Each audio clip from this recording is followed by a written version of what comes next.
అందరికీ నమస్కారం. Welcome to our channel. Nandamuri Mokshagna ఏదైతే నటసింహం బాలయ్య బాబు గారి వారసుడిగా నందమూరి కుటుంబం నుంచి మరో యువతరం హీరోగా పరిచయం కాబోతున్నటువంటి వ్యక్తి నందమూరి మోక్షజ్ఞ సినిమాల్లో నటిస్తున్నాడు అని చెప్పేసి అనేక వార్తలు అవడం జరిగింది. వీటన్నిటికీ తెరదించే విధంగా ఏదైతే ఫస్ట్ లుక్ కూడా రిలీజ్ చేశారు. అయితే ఈ యొక్క మోక్షజ్ఞతో పాటు జతకట్టబోయే హీరోయిన్ ఎవరు? ప్రశాంత్ వర్మ ఆధ్వర్యంలో నిర్మాణం కాబోతున్నటువంటి సినిమాలో తారాగణం ఏ విధంగా ఉండబోతుంది? వీటన్నిటి గురించి తెలుసుకునే ప్రయత్నం చేద్దాం. మనతో ఉన్నారు సీనియర్ జర్నలిస్ట్ హేమసుందర్ గారు. సార్ నమస్కారం అండి. నమస్తే. మొత్తానికి నందమూరి మోక్షజ్ఞ సినిమా అసలుకి ఒక పక్క బాలయ్య బాబు గారి అభిమానులు, దానితో పాటుగా తెలుగు సినీ అభిమానులు అందరూ కూడా ఎదురు చూస్తూ ఉన్నారు. అంటే యువ హీరోని ఏ విధంగా ఉండబోతుంది సినిమా, మొత్తానికి ఎవరని చెప్పేసి చాలామంది ఎదురు చూస్తున్నారు. ఇంతకీ ఈ సినిమాలో హీరోయిన్ ఎవరు ఉండబోవచ్చు అంటారు? చాలా పేర్లు వినిపించాయి. ఏంటంటారు సినిమా సంబంధించి?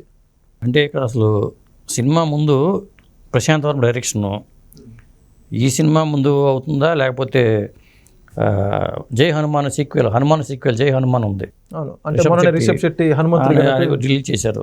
చాలామంది డౌట్స్ ఉన్నాయి, ఏది ముందు ప్రశాంత్ వర్మ డైరెక్షన్లో ఇది మన మోక్షజ్ఞ సినిమా ముందా ఇది ముందు అన్నారు. కానీ మోక్షజ్ఞ సినిమా అయిన తర్వాతే సినిమా జై హనుమాన్ ఉంటుంది.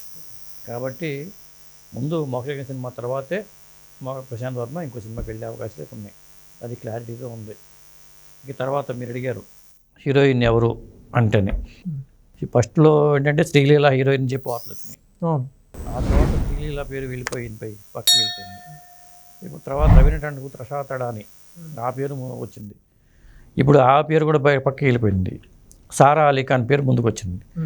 సైఫ్ అలీ ఖాన్ మనకి దేవరలో విలన్గా వేసిన సైఫ్ అలీ ఖాన్కి ఆ కూతురు అమృత సింగ్కిను సైఫ్ అలీ ఖాన్కి పుట్టిన కూతురు ఆ అమ్మాయి హీరోయిన్గా చేయబోతుంది అనేది ఇప్పుడు వస్తున్న వార్తలు. మొత్తానికి రషాద్ అడానీనా లేకపోతే ఇద్దరు ఉంటారా తెలియదు. కానీ అలాగే విలన్ ఎవరు అనుకునేది మళ్ళీ ఇంకో డౌట్. విలన్గా ఏంటంటే చాలామందిని అనుకున్నారు. మళ్ళీ అలా కాకుండా యంగ్ జనరేషన్ కదా, యంగ్ జనరేషన్ విలన్ ఉంటేనే బెటర్ అనే ఉద్దేశంతో అది ఒక హీరోనే దింపే ప్రయత్నాలే జరుగుతున్నాయి.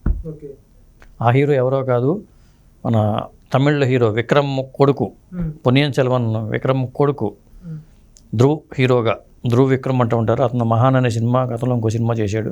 అతను హీరోగా పెట్టి విలన్గా పెట్టి ఇప్పుడు ధీటుగా, ఎందుకంటే మోక్షజ్ఞ ధీటుగా ఉండే విలన్గా వాళ్ళు భావిస్తున్నారు. అతనితో సంప్రదింపు జరిపారని, కథ విని అతను ఓకే చేశాడని వార్తలు అయితే వస్తున్నాయి.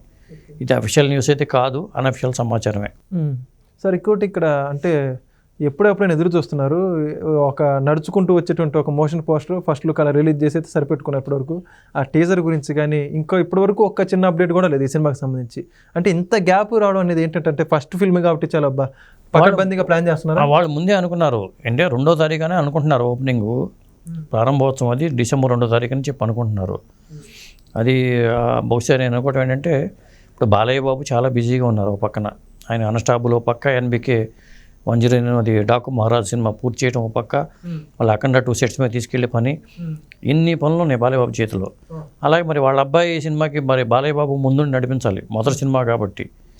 ఎందుకంటే బాలయ్య బాబు విషయానికి వచ్చేసరికి వాళ్ళ నాన్న డైరెక్టర్ కాబట్టి, ఎన్టీ రామారావు గారే బాలయ్య బాబు మొదటి సినిమాలకి డైరెక్టర్ కాబట్టి అది వేరు. ఇక్కడ మరి మోక్షజ్ఞ విషయంలో అట్లా కాదు కదా. కానీ ముందు నడిపించాలిగా, కనీసం తను డైరెక్షన్ చేయమని ప్రశాంత్ వర్మ చేస్తున్నా కానీ నడిపించాలి. కాబట్టి మరి డిసెంబర్లోనే స్టార్ట్ అవుతుంది అనేది మనకు వస్తున్న సమాచారం.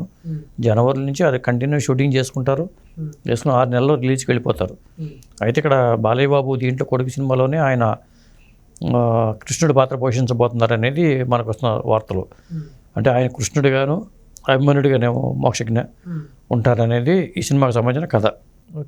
ఓకే సార్, ఎప్పటికీ యొక్క నందమూరి మోక్షజ్ఞ యొక్క యువ హీరో మీద చాలామంది కూడా చాలా అంచనాలు అయితే పెట్టుకున్నారు. తొలి సినిమా కావడంతో చాలా ప్రాధాన్యత ఉందని చెప్పుకోవాలి. చూద్దాం, ఇంకా సినిమా రానున్న రోజుల్లో మరిన్ని అప్డేట్స్ వచ్చే అవకాశం ఉంది. Thank you sir. Thank you.